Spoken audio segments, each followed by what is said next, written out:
ना इधर ना उधर, सीधे मुद्दे पर नजर। क्या है आज की खबर? आप देखना शुरू कर चुके हैं न्यूज 18 आपके पुनीत के साथ। तो एक बार फिर से हम बात कर रहे हैं यूक्रेन की, उसके राष्ट्रपति ज़ेलेंस्की की, क्योंकि ज़ेलेंस्की इस वक्त लंदन में मौजूद हैं और वहां पर उन्होंने ब्रिटेन के प्रधानमंत्री से मुलाकात की, वहां पर उन्होंने अन्य यूरोपीय देशों के प्रमुखों से मुलाकात की और साथ ही साथ वहां पर फ्रांस के इमैनुअल मैक्रों भी मौजूद थे।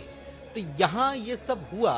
इसके पहले थोड़ा सा चलें तो आपको याद होगा कि क्या हुआ व्हाइट हाउस में, ओवल ऑफिस में बड़ी बहसबाजी हुई थी, लेकिन उसके बाद भी ज़ेलेंस्की की तरफ से अब बयान निकलकर सामने आया। लंदन में उन्होंने बयान दिया और कहा कि वो डील साइन करने के लिए तैयार हैं और फिर से अमेरिका जाने के लिए भी तैयार हैं। इसी पर हम बात करने वाले हैं। मेरे सहयोगी आनंद मेरे साथ मौजूद हैं, तो आनंद के पास चलते हैं। आनंद, क्या सबसे पहले कहा है ज़ेलेंस्की ने, ये बताइए जरा। दरअसल देखिए, ज़ेलेंस्की अभी लंदन में मौजूद है। आज उन्होंने प्रेस कॉन्फ्रेंस की है और उन्होंने फिर से अमेरिका जाने की बात कही है। उन्होंने कहा कि मैं अमेरिका फिर से जाना चाहता हूं और ट्रम्प के साथ बातचीत करना चाहता हूं। इस दौरान उन्होंने जो डील थी मिलर्स वाली, उसको लेकर के उन्होंने बयान दिया है। बोला कि मैं डील के लिए तैयार हूं, लेकिन यूक्रेन की जो सुरक्षा की बात हो रही है, अगर यूक्रेन की सुरक्षा पर बात होगी तभी ये डील साइन होगी। अन्यथा, मतलब इस तरीके से उनका बयान है कि अगर वो साइन चाहते हैं, डील चाहते हैं ट्रम्प, तो सुरक्षा की भी गारंटी ट्रम्प को ही देना पड़ेगा यूक्रेन के लिए। लेकिन एक चीज थोड़ी सी समझ में नहीं आती आनंद, और इसको हम कैसे समझें कि ये बात तो पहले भी अमेरिका ये कह चुका है, ट्रम्प कह चुके हैं कि सुरक्षा की कोई गारंटी की बात नहीं होगी, आप डील साइन करिए, ये बात कह चुके हैं। और ये तब भी कह चुके हैं जब ज़ेलेंस्की जा रहे थे यूक्रेन, माफ कीजिएगा, अमेरिका जा रहे थे, तब ये बात तय थी कि कोई सुरक्षा की गारंटी नहीं थी। ट्रम्प की तरफ से ये कह दिया गया था। लेकिन दूसरी तरफ ज़ेलेंस्की तब भी जाते हैं और वहां पर वो डील साइन होते होते रह जाती है, वो वहां पर बातचीत जो है वो बहस में तब्दील हो जाती है। अभी फिर से वो बात कह रहे हैं, तो ये पहले क्यों गए थे? क्योंकि वहां पर जाके तो इन्होंने यही बात कही कि आप सुरक्षा की गारंटी दी। बिल्कुल, देखिए, जब डील की बात हुई थी, जब ट्रम्प ने डील को लेकर के बोला था कि 500 मिलियन खनिज चाहिए, तब ज़ेलेंस्की का बयान था कि जो भी डील होगी मैं अमेरिका आकर के ही करूंगा। वो चाहते तो यूक्रेन से भी हो सकता था वो डील, वो साइन करके भेज सकते थे डायरेक्ट, लेकिन वो यूक्रेन अमेरिका इसलिए आए क्योंकि देखिए वो टेलीविजन के आदमी हैं ज़ेलेंस्की, ठीक है। उनको पता है कि कैसे लोगों के सामने अपनी बात रखनी है, और ये बहस कहीं ना कहीं ट्रम्प को भी पता था और ज़ेलेंस्की को भी पता था कि कुछ तो गड़बड़ होने वाली है। क्योंकि अगर ट्रम्प भी जान रहे थे कि ज़ेलेंस्की अगर आ रहे हैं तो डील तो वहां से भी कर सकते थे, वो डील साइन वहां से भी कर सकते थे, लेकिन वो अमेरिका ही आकर के क्यों करना चाहते हैं और विश्व मीडिया के सामने ही क्यों करना चाहते हैं? वहां पे पूरी देश की मीडिया मौजूद थी। तो क्या हम ये माने कि ये हमने देखा है कि ज़ेलेंस्की को लगातार बैकअप या बैक सपोर्ट जो है वो लगातार मिल रहा है। वो किसकी तरफ से मिल रहा है? ब्रिटेन के प्रधानमंत्री ने लगातार उनको पीछे से हाथ रख रखा है, थामे रखा है कि नहीं, आपको टेंशन लेने की जरूरत नहीं है। मैक्रो भी कह चुके हैं कि आपको टेंशन लेने की जरूरत नहीं है। पोलैंड भी उनके साथ, कनाडा भी उनके साथ, सब ये साथ में खड़े हुए थे। तो क्या ये माना जाए कि पहले से ये मीटिंग जो हुई थी, इसके पहले इन सभी नेताओं से भी ज़ेलेंस्की मिले थे? देखिए, क्या कुछ पट्टी पढ़ाई थी? इस मीटिंग के पहले जब वो अमेरिका दौरे पे आए थे, उसके पहले ज़ेलेंस्की की कोई भी ऐसी बातचीत तो लगातार वो कर ही रहे थे यूरोपीय देशों से। लेकिन जब ये अमेरिका दौरा किए, अमेरिका दौरा में जब उनकी तीखी बहस हुई, उसके बाद वो वहाँ 1 घंटे के बाद निकलते हैं, बहस के 1 घंटे बाद, और वो सीधे चले जाते हैं लंदन। और वहाँ पर ब्रिटेन के जो पीएम होते हैं वो बुलाते हैं बैठक यूरोपीय देशों का, जिसमें इटली, रूस से संबंधित सभी देश शामिल रहते हैं। और उस बैठक में ब्रिटेन के पीएम ने ये ऐलान करते हैं कि भाई 14,000 करोड़ डॉलर की मैं यूक्रेन को सपोर्ट दूंगा हथियार के लिए। तो ये कहीं ना कहीं ब्रिटेन जो है अमेरिका से एक तरीके से दरार लेना चाहता है। लेकिन इस पर भी बयान आया है उनका, केयर स्टीमर का। उन्होंने कहा कि मैं अमेरिका से जो मेरी संबंध है वो संबंध बना रहेगा। ये मेरा यूक्रेन से मैं जो भी डील दे रहा हूँ या फिर जो भी मदद दे रहा हूँ यूक्रेन को, ये यूएन नाटो की तरफ से दिया जा रहा है। यानी कि जो नाटो की बैठक हुई थी, ये जो लंदन में, इस बैठक के बाद उन्होंने ऐलान किया है, जिसके बाद ज़ेलेंस्की का भी बयान आता है। ज़ेलेंस्की बोलते हैं कि मेरा जो अमेरिका से संबंध है वो बना रहेगा और मैं इस डील के लिए भी तैयार हूँ। मतलब कि अमेरिका, ये ब्रिटेन हो या फ्रांस हो या जेलेंस्की हो, यूक्रेन हो, अमेरिका से इतनी गर्मा गर्म बहस के बावजूद भी अमेरिका अब भी उतना प्रासंगिक है और अमेरिका को नाराज नहीं करना चाहता। नाराज नहीं करना चाहते। लेकिन जेलेंस्की ने एक बात और कहा है, बोला है कि अगर अमेरिका मदद बंद करती है तो इसमें पूरी जो जीत होगी वो रूस की होगी, क्योंकि हम 3 साल से लड़ रहे हैं, हमारा देश पूरा लड़ रहा है 3 साल से, और अगर ट्रम्प अभी मदद मेरा रोकते हैं, यूक्रेन का मदद रोकते हैं, तो वो रूस की जीत होगी। इसलिए देश जो जमीन है वो मेरा जमीन बिकने वाली जमीन नहीं है, मेरी आज़ादी बिकने वाली नहीं है, बिकाउली नहीं है, मतलब कोई खरीद नहीं बिकाऊ सकता नहीं है। है, हाँ, तो उसको लेकर के उन्होंने बयान दिया है कि अमेरिका से वो चाहते हैं कि जो मदद उनसे मिलती थी वो जारी रहे। और दूसरा उन्होंने एक और बयान दिया है कि जैसे यूरोपीय देश अभी भी जैसे ब्रिटेन, रूस, इटली ये सपोर्ट में है यूक्रेन के, वैसे ही वो चाहते हैं कि अमेरिका भी जैसे मदद करते आ रहा था वैसा ही करता रहे। लेकिन अब जो तीखी बहस हुई थी उस पर एक बयान आया हुआ है, अमेरिका का ही विदेश मंत्री हैं मार्को रूबियो, उन्होंने बयान दिया है, उन्होंने कहा कि जो भी जेलेंस्की के साथ व्यवहार किया गया है वो बिल्कुल ठीक था। ट्रंप ने जो भी व्यवहार किया है जेलेंस्की के साथ वो बिल्कुल ठीक था, क्योंकि इनका रवैया जो है ये पहले से ही था, जो बाइडेन के प्रशासन में ही मैं था। एक चीज बीच में आपको टोक रहा हूं और मैं समझना चाह रहा हूं, पूछना चाह रहा हूं आपसे कि ये पूरा जो कुछ हुआ, बार बार हमने सुना कि ट्रंप अभी ये कह रहे थे, साथ में उनके उपराष्ट्रपति जीडी वेंस भी ये कह रहे थे कि ये सब अमेरिका के लोगों के सामने, अमेरिकी मीडिया के सामने आप ये सब कह रहे हैं।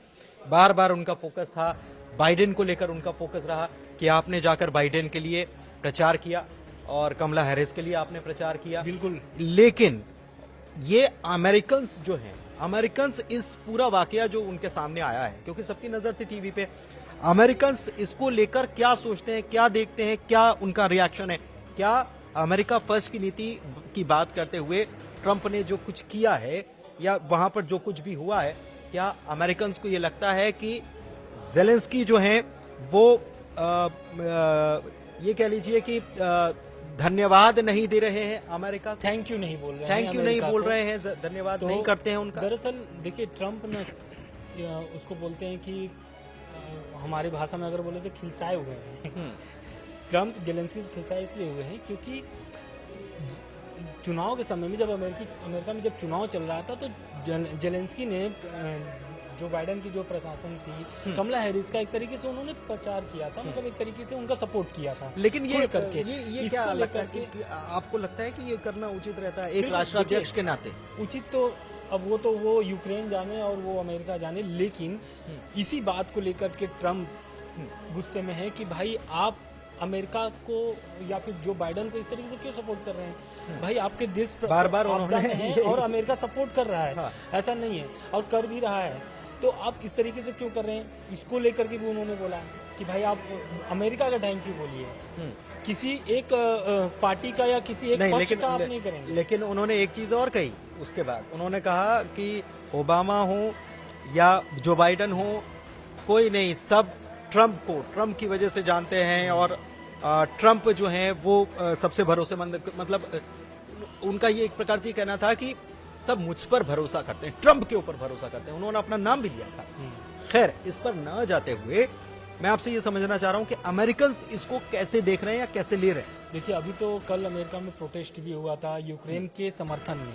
अच्छा, यूक्रेन के समर्थन में अमेरिका में प्रोटेस्ट हुआ और बोला गया कि मतलब एक तरीके से जो प्रोटेस्टकारी थे, जो प्रदर्शनकारी थे, उन्होंने अमेरिका का सपोर्ट किया, उनका झंडा लेकर के सड़कों पर उतरे, यूक्रेन का झंडा लेकर के, और एक तरीके से ट्रंप के खिलाफ ये प्रदर्शन था। तो ये ट्रंप समझते हैं कि यूक्रेन और अमेरिका का जो संबंध है वो कैसा है, क्योंकि देखिए कितना खनिज यूक्रेन के पास है, क्योंकि अगर वो जो बाइडेन के प्रशासन में भी अगर सपोर्ट दिया गया है यूक्रेन को, तो कहीं ना कहीं कुछ तो अमेरिका देख करके किया होगा। ये कहा जा रहा है, एक तो आपने बता दिया कि प्रदर्शन हो रहा वहां पर, और यूक्रेन के समर्थन में प्रदर्शन हुआ, ये एक बड़ी बात है। दूसरी बात कि ये कहा जा रहा है कि ये डील देर सवेर होकर तो रहेगी, तो ये क्यों होकर रहेगी? क्योंकि अभी तो दोनों की तरफ से गतिरोध देखने को मिल रहा है, लेकिन फिर क्यों कहा जा रहा है कि ये डील होकर ही रहेगी? देखिए, ट्रंप भी जानते हैं और जेलेंस्की भी जानते हैं कि एक दूसरे के बिना वो नहीं रह पाएंगे। क्यों? क्योंकि भले ट्रम्प अभी रूस के पक्ष में वोट करवा दिए यूएन में, अमेरिका ने यूएन में रूस के पक्ष में वोट कर दिया, भले ही अभी भी रूस को सपोर्ट कर रहे हैं, बोल रहे हैं कि रूस जो अभी कर रहा था वो ठीक कर रहा है, मतलब एक तरीके से जो उसका ऑपरेशन चल रहा है, सेना ऑपरेशन चल रहा है यूक्रेन की धरती पर, वो ठीक है एक तरीके से उनके जो अभी जो दिख रहे हैं, जैसे हालात दिख रहे हैं उस हिसाब से। लेकिन जेलेंस्की भी जानते हैं कि, और अमेरिका भी जानता है कि ये एक दूसरे के 3 साल से सपोर्ट किए, तो कहीं ना कहीं अमेरिका कहीं भी नुकसान अपना नहीं सहता। अगर वहाँ पे यूक्रेन का नुकसान हो रहा है, अमेरिका का नुकसान हो रहा है, तो उसका वो भरपाई भी करता है। चाहे आप सीरिया देख लीजिए, चाहे फिर अफगानिस्तान देख लीजिए, जहाँ जहाँ भी तो ये उन्होंने सपोर्ट किया है। यूक्रेन के पास $15 ट्रिलियन के खनिज भंडार हैं। जाहिर सी बात है यूक्रेन भी जानता है और ये अमेरिका भी जानता है।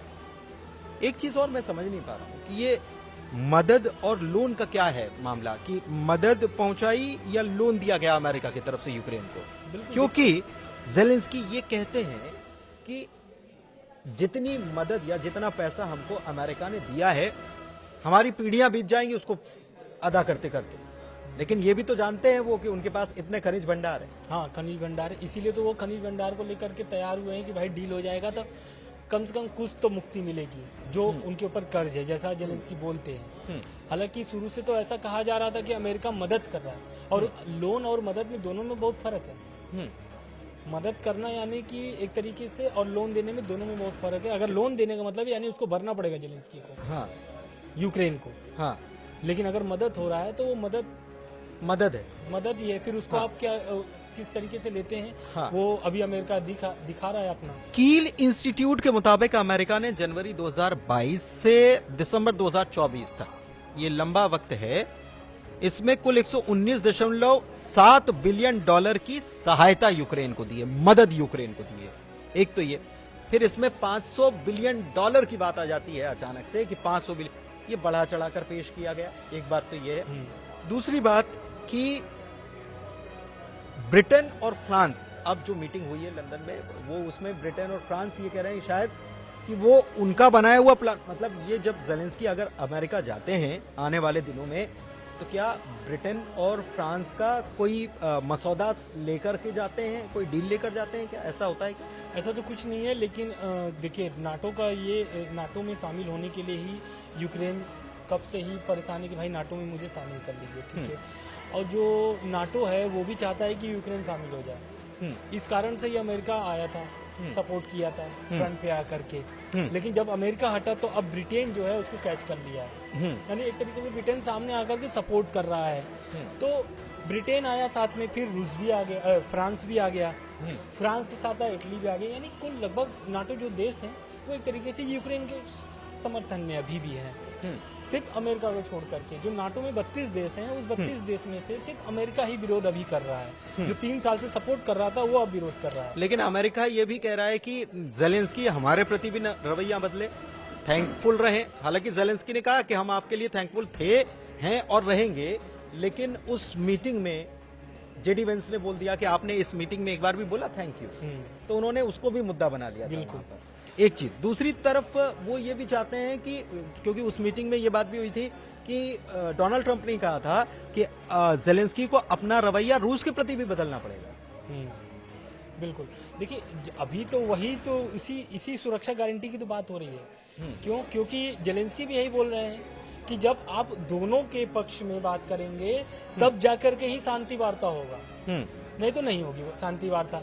तो ये जो ट्रंप हैं वो क्या चाहते हैं, वो सिंपल चाहते हैं कि भाई शांति वार्ता के लिए एक बैठक हो, शांति वार्ता के बाद जो युद्ध चल रहा है वो सीजफायर हो जाए, खत्म हो जाए, सब जो भी अभी जो लड़ाई चल रही है सब इसको ही लेकर के चल रहा है। लेकिन अभी जो तस्वीर बन रही है आनंद, मैं आपसे ये समझना चाह रहा हूँ कि एक तरफ तो या यूरोपियन देश जो हैं वो जेलेंस्की के समर्थन में खड़े हुए हैं, और दूसरी तरफ अमेरिका जो है वो कहीं ना कहीं रशिया को, जो सिनेरियो बनता दिख रहा है, मैं उसकी बात कर रहा हूँ, तो अमेरिका रशिया को सपोर्ट कर रहा है, ठीक है। लेकिन डोनाल्ड ट्रंप ने जब प्रेस कॉन्फ्रेंस हुई थी उसमें यह भी कहा था कि मैंने दुनिया और खासतौर पर यूरोप को इस मामले में अलाइंड कर रखा है, मतलब अपने साथ में ले रखा है या साध रखा है। जब वो ये कहते हैं, और वो भी तब जब यूक्रेन को सऊदी अरब में होने वाली मीटिंग में शामिल नहीं किया जाता, तो वो क्या कहना चाहते हैं? देखिए, जब सऊदी अरब में बैठक हुई थी, 2 प्रतिनिधित्व गए थे अमेरिका से और 2 प्रतिनिधित्व गए थे रूस से। दोनों की बैठक होती है प्रॉपर तरीके से। अभी ऐसा भी खबर आ रहा है कि पुतिन और ट्रम्प की भी बैठक सऊदी अरब में होगी। होने ये वाली है, हाँ। कब होगी अभी कुछ भी टाइम इसका फिक्स नहीं है, लेकिन होने वाली है, ऐसा अमेरिका भी दावा कर रहा है, रूस भी दावा कर रहा है। लेकिन ये जो बैठक हुई थी, इसी बैठक को लेकर के जब बात हुई थी कि भाई यूक्रेन कभी भी रूस में शामिल हो सकता है, ट्रम्प ने पहला बयान दिया था यूक्रेन और रूस यूक्रेन युद्ध पर। तो उसके बाद दूसरा बोलते हैं कि ये सऊदी अरब में बैठक होगी। बैठक में क्या हुआ कि जब यूक्रेन इस बयान के बाद तुरंत वो परेशान होने लगा, बोला कि भाई मुझे भी बैठक में शामिल करो। उसको लेकर के नाटो देश सामने आता है। नाटो देश बोलता है कि अमेरिका कोई भी फैसला अकेले ले नहीं सकता है, क्योंकि जो नाटो लेकिन फिर भी तो संगठन है, ट्रम्प, लेकिन यही तो टोक रहा हूं मैं आपको यहाँ पर कि यही बात तो चुभती है कि वो जब कहते हैं कि इनको शामिल करना चाहिए बैठक में, इनके लिए फैसला कर रहे हैं, इनको शामिल करना चाहिए, लेकिन साथ ही साथ ट्रम्प ये कहते हैं कि मैंने अलाइंड कर रखा है इन यूरोपीय देशों को। तो ये थोड़ा सा हैरान भी करता है। ब्रिटेन, फ्रांस कह रहे हैं कि यूक्रेन की बात को पहले समझना चाहिए, ये भी ध्यान में रखना चाहिए कि हमला किसने किया। ये आपको बता दें कि यूक्रेन इतना अहम यूरोप के लिए भी क्यों हो जाता है, क्योंकि यूक्रेन मान लीजिए कि यूरोप का सबसे मालामाल देश भी है, बिल्कुल मालामाल खनिज के लिहाज से। और ये डील क्यों होकर रहेगी ऐसा लग रहा है, क्योंकि यूक्रेन को भी ये पता है और ट्रंप को भी ये पता है। तो ट्रंप अगर ये डील, क्या अमेरिका इस पूरे जो भी चल रहा है, अमेरिका ने क्योंकि ट्रंप ने कहा कि हम बाहर हो जाएंगे, क्या वो बाहर हो सकते हैं या वो क्या बाहर होना चाहेंगे, क्योंकि मामला खनिज का है, बिल्कुल केवल शांति का नहीं है। केवल शांति का नहीं है। लेकिन जब यही मैं फिर से याद दिलाना चाहता हूँ कि जब ट्रंप ने इस डील को लेकर के बात रखी थी कि मुझे चाहिए $500 मिलियन का खनिज, तब फ्रांस के राष्ट्रपति इमैनुअल मैक्रोन ने भी बोला था कि भाई अमेरिका ने अकेले पैसा नहीं लगाया है, यस 60% नाटो देशों ने भी पैसा लगाया है, यूरोपीय कंट्रीज ने भी यूरोपीय कंट्रियों ने भी लगाया है पैसा।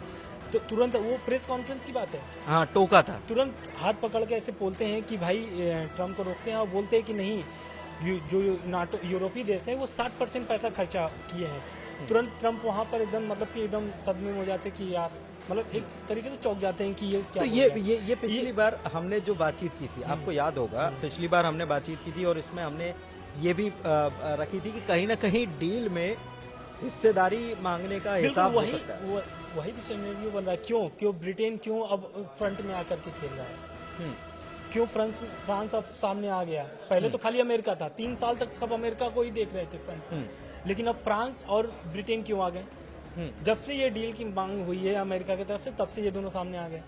और स्पष्ट रूप से फ्रांस ने बोल भी दिया है सामने आकर के भाई 60% यूरोपीय देश ने खर्चा किया, यानी जो आप $500 मिलियन कर ले रहे हैं उसमें से 60% घटा दीजिए, मतलब तो यही निकलता है। ऐसा क्या होता है वो तो आने वाला समय बताएगा। लेकिन जो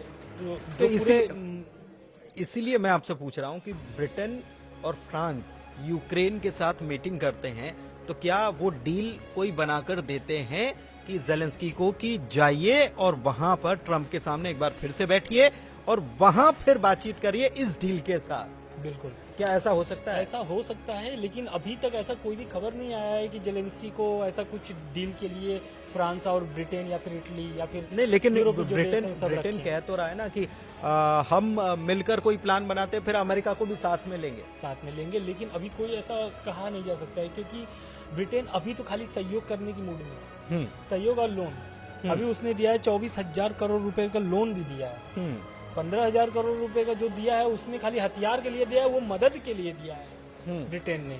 और जो 24,000 करोड़ का है वो दिया है लोन। तो दोनों में जैसे कि बात हो रही थी हम लोग की मदद और लोन की, तो ब्रिटेन ने उसको साफ कर दिया है कि 15,000 जो करोड़ आपको दे रहे हैं वो हथियार के लिए मदद के रूप में। ये साफ करने का मतलब एक मैसेज दे रहे, ये इसके जरिए मैसेज भी है। और उस पर बयान भी आता है ब्रिटेन का कि ये जो हथियार का मैं दे रहा हूँ मदद, इससे ब्रिटेन में नौकरियां बढ़ेंगी, क्योंकि हथियारों का उत्पादन बढ़ेगा। हाँ, हथियारों का उत्पादन बढ़ेगा। तो एक तरीके से ब्रिटेन भी अपने को मालामाल करने के चक्कर में पड़ा है अमेरिका के साथ साथ, भले ही अभी दोनों लड़ रहे हों। देखिए, अमेरिका कह रहा है कि हम बस शांति लाने के पक्षधर हैं। ट्रंप ने कहा कि जेलेंस्की तीसरे विश्व युद्ध का गैम्बल कर रहे हैं, मतलब एक प्रकार से वो जुआ खेल रहे हैं और आग से खेल रहे हैं। लेकिन दूसरी तरफ उनका जोर शांति के नाम पर डील साइन करने को है। अब शांति के लिए डील की क्या जरूरत है? तो शांति के लिए डील की इसलिए जरूरत है क्योंकि ज़ेलेंस्की भी ये जानते हैं कि खनिज संपदा जो यूक्रेन की है अमेरिका की सप्लाई चेन को बहुत अच्छे से मजबूती दे सकती है। अभी ग्लोबल लीडर जो है वो चाइना बना हुआ है और अमेरिका भी उसी पर कहीं ना कहीं निर्भर है खनिज संपदा के मामले में। अगर अमेरिका के पास ये आता है तो जाहिर तौर पर अमेरिका की ताकत बढ़ेगी और जो कॉम्पिटिटर है अमेरिका के लिए, चीन सबसे बड़ा कॉम्पिटिटर है, तो उसका कंपटीशन वहां पर कम भी हो जाएगा और अपर हैंड अमेरिका का हो जाएगा। ये ज़ेलेंस्की भी जानते हैं और ट्रंप भी जानते हैं, तो इसलिए कह रहे हैं कि ये आगे पीछे डील तो होना है। अभी इससे सामान्य भाषा में हम ये कह सकते हैं कि अभी तोड़ बट्टा चल रहा है कि कैसे कौन टूट जाए, कितना कौन टूट जाए। और इसमें जिन्होंने और ने पैसा लगाया है शायद वो भी चाह रहे हैं कि हमने भी तो पैसा लगाया है, तो ऐसा कुछ हो कि हम बात यूक्रेन के पक्ष की करें और साथ में हमारा पैसा भी निकल कर आए। बहुत सारी चीजें हैं इसके पीछे। आने वाले दिनों में क्या होता है ये तो वक्त बताएगा, लेकिन फिलहाल ज़ेलेंस्की राजी है फिर से ट्रंप से मुलाकात करने के लिए, डील करने के लिए, लेकिन इस शर्त के साथ कि उनको सुरक्षा मिलती है कि नहीं। वो चाहते हैं कि उनको सुरक्षा मिले, डील साइन हो जाएगी। आज की चर्चा में इतना ही। धन्यवाद। धन्यवाद।